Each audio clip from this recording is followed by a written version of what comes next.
guys, no? Nagbabalik tayo ulit guys. So, ang topic natin ngayon guys ay tungkol sa tattoo guys, no? So, maraming nagsasabi mga tao yung may tattoo daw ay hindi daw maganda sa katawan yung tattoo. Alam nyo, ang tattoo, okay lang naman yung tattoo. Huwag nyong husgahan yung tao base sa katawan niya or may tattoo siya.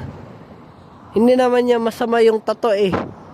Ang masama kasi yung taong nanghusga kasi may tattoo raw yung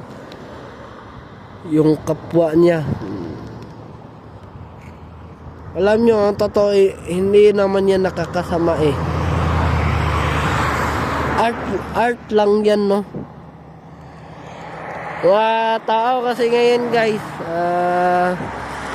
puro kasi husga agad. Kasi, kayong lalapit yan, may tattoo yan. May nagsasabi na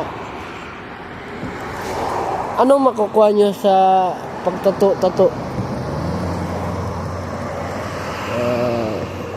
Ang hirap kasi sa mga tao, porket may tato, masama na. Porket may tato, addict na. Hindi guys, hindi addict yung may tato guys, no? Bakit? Yung anak ni Duterte, di ba, may tato? Baka sabihin nyo, addict yung anak ni Duterte kasi may tato, di ba? Yung tato, normal lang yan sa katawan guys. Hindi naman yan maiiwasan na may tato, no?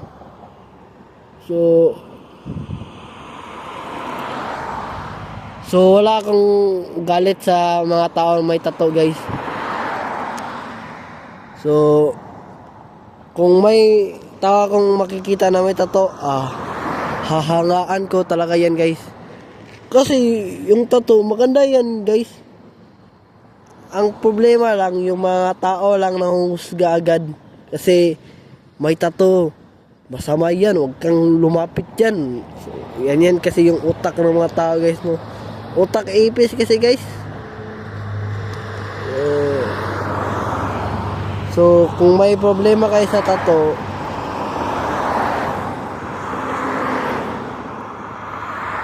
Huwag kayong ganyan, bukuhin nyo na sa ugali nyo. Inggit lang kayo kasi hindi kayo maka-afford sa tattoo na art. Yung afford nyo lang ay yung tattoo na mabubura agad. Yan lang yung afford nyo. Basta inggit, pikit. Huwag kayong mainggit. Huwag kayong manghusga agad kung may tattoo yung tao kasi hindi nyo alam na nasasaktan nyo pala yung tao. So mali yan guys, no? Baguhin nyo yung ugali nyo. Yan guys, no? Uminit na guys, no?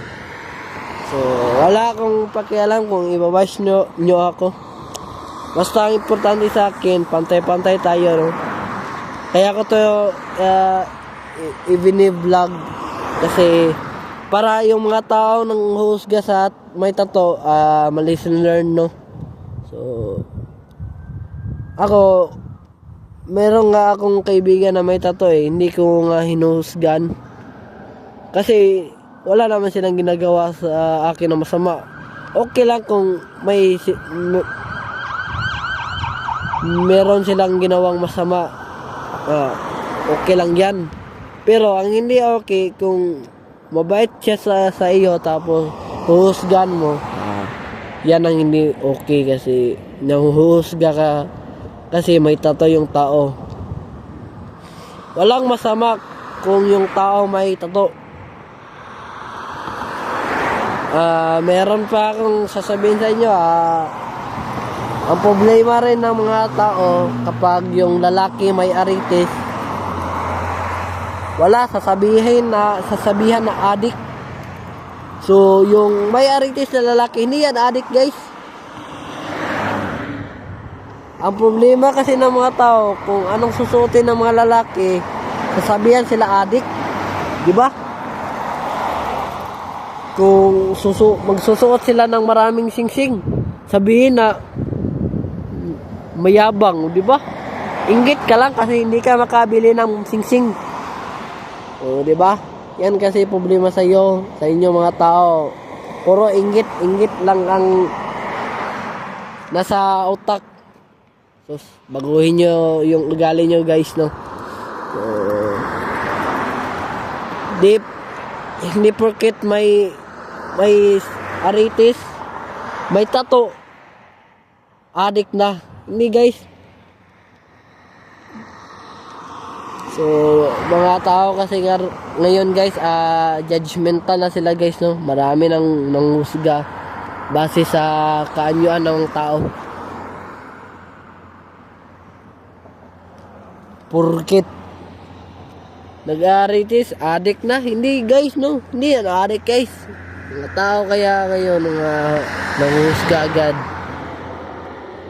Tapos, ako pa sa inyo, baguhin nyo na yung ugali nyo para hindi kayo magsisiyo sa bandang huli. May kasabihan nga, nasa huli ang pagsisisi. So, baguhin nyo na yung ugali nyo bago pa kayo makarma, guys.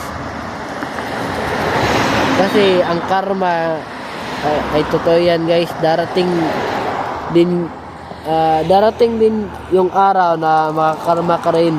Kasi nanghuhusga ka base sa kaanyuan niya kasi may tattoo siya, may arthritis siya, na kahit naman lalaki siya, marami siyang singsing, di ba?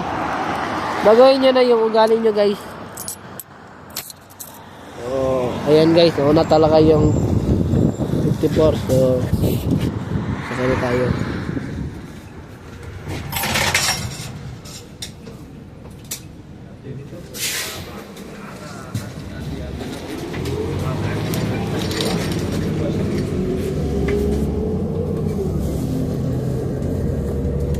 Ayan, guys, pag-uwi nyo lang yung ugali nyo, guys. Huwag kayong maging swapang, guys. Huwag na kayong maliit kung may totoo yung tao. Kasi yung totoo, art yan. At kung may artist siya, hayaan nyo. Huwag nyo pakialaman yung buhay na may buhay. Kasi kanya-kanya tayong may buhay, guys. Kaya nga tayo binigyan ng buhay para pakialaman natin yung sarili natin buhay. Huwag tayong mangialam sa buhay na may buhay, guys.